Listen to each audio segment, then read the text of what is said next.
கடினமான சூழலை போக்கி செல்வ செழிப்பான வாழ்க்கையை தரக்கூடிய ஒரு சிறப்பான வழிபாடு தான் விஷ்ணுபதி புண்ணிய கால வழிபாடு. ஒரு வருஷத்துல 4 முறை மட்டுமே இந்த புண்ணிய காலம் வரும். வைகாசி முதல் தேதி, ஆவணி முதல் தேதி, கார்த்திகை முதல் தேதி, மாசி முதல் தேதி. இந்த 4 நாட்களும் மிக சிறப்பான நாட்கள். இரணியனை வதம் செய்து தன்னுடைய பக்தன் பிரகலாதனை காப்பதற்காக நரசிம்மமூர்த்தி வருகிறார். அவருடைய கோபம் குறையவே இல்லை.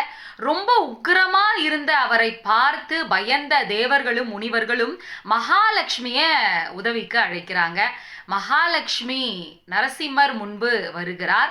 அவருடைய நிழல் பட்ட மாத்திரத்தில் நரசிம்மரினுடைய கோபமெல்லாம் அப்படியே தீர்ந்து விட்டது.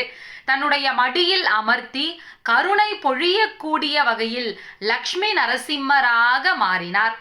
அந்த ஒரு அற்புதமான நாள்தான் இந்த விஷ்ணுபதி புண்ணிய காலம். தமிழ் ஆண்டுகள் மொத்தம் 60. ஒவ்வொரு வருடத்திலையும் 4 விஷ்ணுபதி புண்ணிய காலம் வரும். இந்த 4மே ஒவ்வொரு விதத்துல சிறப்பு பொருந்தியது. ஏதாவது ஒரு நாளை நாம் தவற விட்டாலும் கூட மீண்டும் அதுபோல ஒரு நாள் கிடைப்பதற்கு நாம 60 ஆண்டுகள் காத்திருக்க வேண்டும். அதிகாலை 1:30 மணியிலிருந்து 10 மணி வரை தொடரக்கூடிய இந்த விசேஷமான நேரங்கள்ல நாம பெருமாள் கோவிலுக்கு சென்று பெருமாளை மனதார வழிபட வேண்டும். பெருமாளின் கருவறையை கொடி மரத்திலிருந்து தொடங்கி 27 முறை வலம் வர வேண்டும். 27 மலர்களை நாம கையில வைத்துக்கொண்டு ஒவ்வொரு சுற்று முடிந்த பிறகும் ஒவ்வொரு மலரை கொடி மரத்தில் நாம் காணிக்கையாக செலுத்த வேண்டும். வலம் வருகின்ற பொழுது நாராயண நாமத்தை நாம் உச்சரித்து கொண்டே வலம் வந்தால் நம்முடைய கவலைகள் எல்லாம் தீர்ந்துவிடும். காரிய தடை விலகணுமா, விட்டுப்போன வியாபாரம் மீண்டும் புத்துயிர் பெற்று மிளிரணுமா, நோய் நொடியின்றி வாழணுமா, இந்த விஷ்ணுபதி புண்ணிய காலம் நமக்கு துணை புரியும். திதிகள்ல சிறப்பு வாய்ந்தது ஏகாதசி. ஒரே ஒரு விஷ்ணுபதி புண்ணிய கால வழிபாட்டை நாம் செய்தால் பல ஏகாதசிகளில் விரதம் இருந்த பலன் நமக்கு கிடைக்கும்.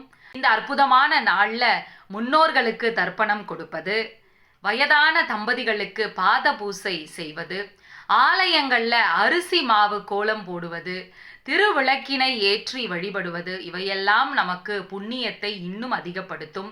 அமைதியையும் மோட்சத்தையும் சிறப்பான வாழ்வையும் செல்வ செழிப்பான நிலையையும் நாம் அடைய வேண்டும்னு சொன்னா அதற்கு அற்புதமான வழிபாடு மாசி 1ஆம் தேதி நிகழக்கூடிய விஷ்ணுபதி புண்ணிய காலம். அந்த அற்புதமான நாளில் பெருமாளை வழிபடுவோம், வாழ்க்கையில் உயர்வினை அடைவோம்.